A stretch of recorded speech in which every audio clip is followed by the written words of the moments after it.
안녕하세요. 오늘도 아침 묵상으로 함께하는 우리 멀티 꿈의 가족 모든 성도분들을 진심으로 축복하고 또 응원합니다.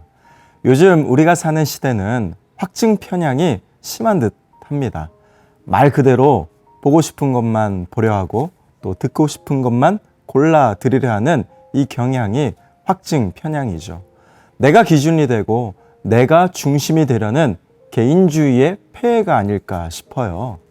사실 이 세상에 완벽한 사람이 있겠습니까? 없습니다.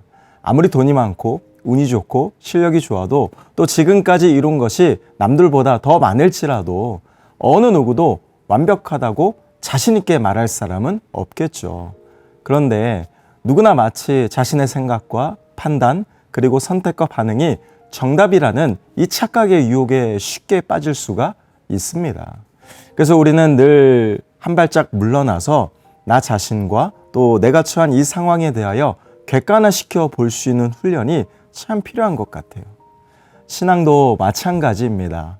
내가 지금 신앙생활 잘하고 있는지 또 하나님을 제대로 믿고 있는지 내 안에 연약하고 부족한 모습 그리고 이기적이고 잘못된 생각 심지어 영적인 나태함이나 매너리즘에 빠져 있진 않는지 영적인 객관화가 정말 필요합니다.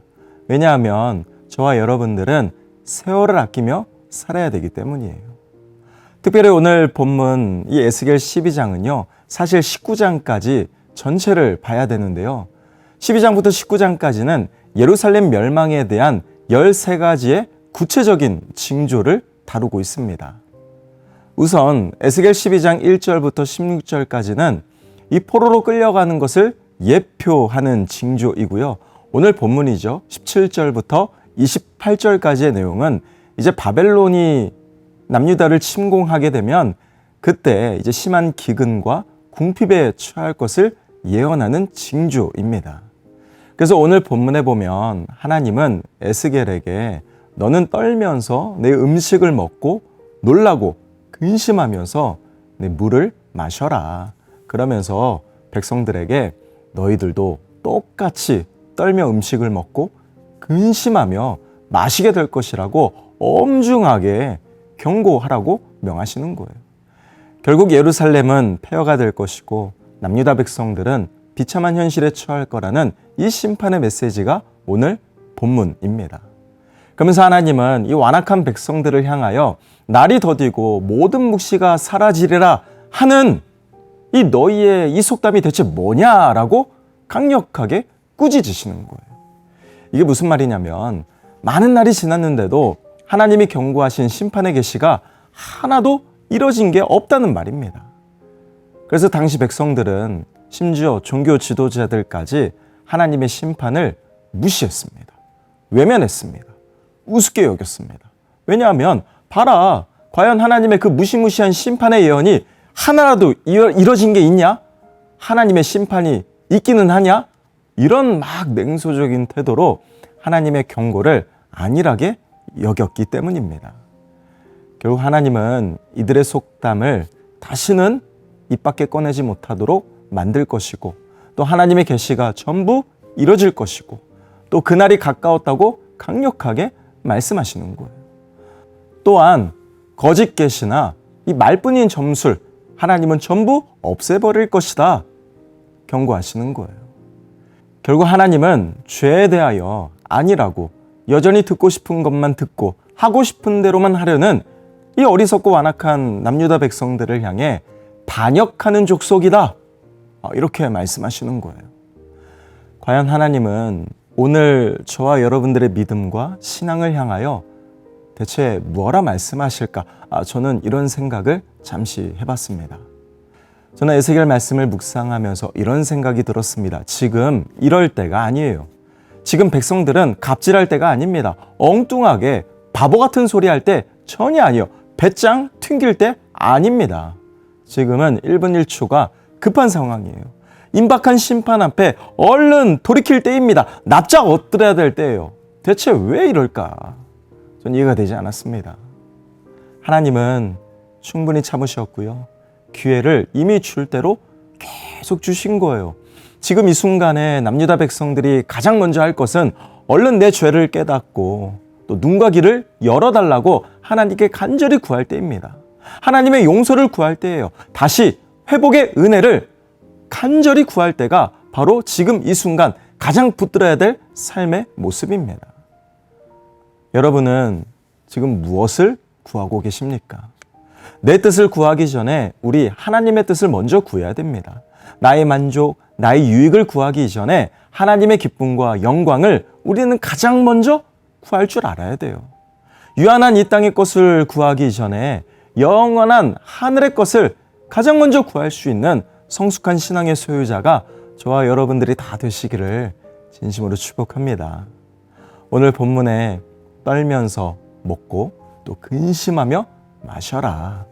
이 멸망의 징조가 결국 현실이 되죠. 얼마 안 가 현실이 됩니다.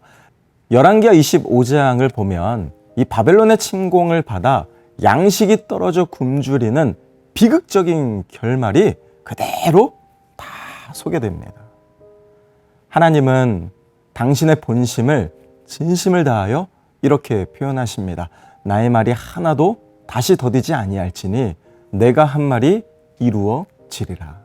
내가 한 말이 이루어지리라. 결국 하나님의 말씀이 이루어지냐 마냐 이 문제가 아니에요. 언제 이루어지냐 이게 문제입니다. 어째서 항상 하나님이 애타시는지 전혀 모르겠습니다. 심판의 대상인 이스라엘 민족이 하나님 앞에 엎드려 죄를 용서해달라 해도 부족할 판에 지금 하나님이 더 급하신 거예요. 하나님이 더 애타십니다. 하나님이 더 간절하세요. 늘 성경을 보면 늘 하나님이 이래왔습니다. 이런 하나님의 사랑을 누구보다 마음으로 아는 자가 에스겔입니다. 그래서 에스겔은 오늘 말씀처럼 떨면서 먹고 근심하며 마시라는 이 행위에 대해서는 여전히 이해하지 못했겠죠. 그러나 누구보다 하나님의 마음을 가장 이해했을 거예요. 갈수록 하나님의 마음을 자신의 마음으로 다 받아들였을 것입니다. 저는 여기서 이걸 깨달았어요. 하나님은 비록 완악한 백성이라도 모두를 사랑하십니다. 사랑하니까 이렇게 맹렬히 질투하시고 강력하게 분노하시는 거 아니에요? 이게 다 사랑입니다. 그러나 하나님의 아웃풋은, 그러니까 하나님께 아웃풋은 모든 백성들을 향한 똑같은 사랑으로 아웃풋 나가겠지만 하나님께로 들어오는 인풋은 각 사람마다 다 다르다는 거. 저 이걸 깨달았어요. 모두가 하나님의 사랑을 다 외면할 때 하나님의 마음을 알고 하나님께 시선을 고정하며 하나님의 뜻에 함께하는 에스겔은 누구보다 하나님의 마음을 시원케 하는 최고의 사람이라는 사실을 전 깨달았습니다. 여러분, 어떤 사람으로 기억되기를 원하십니까?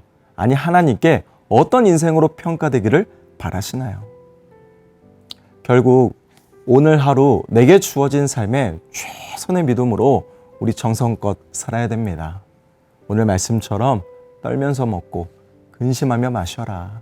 이 말씀은 오늘 내게 주어진 하루 하나님 앞에서 누구보다 영적인 책임감으로 정성껏 살라는 하나님의 강력한 도전이에요.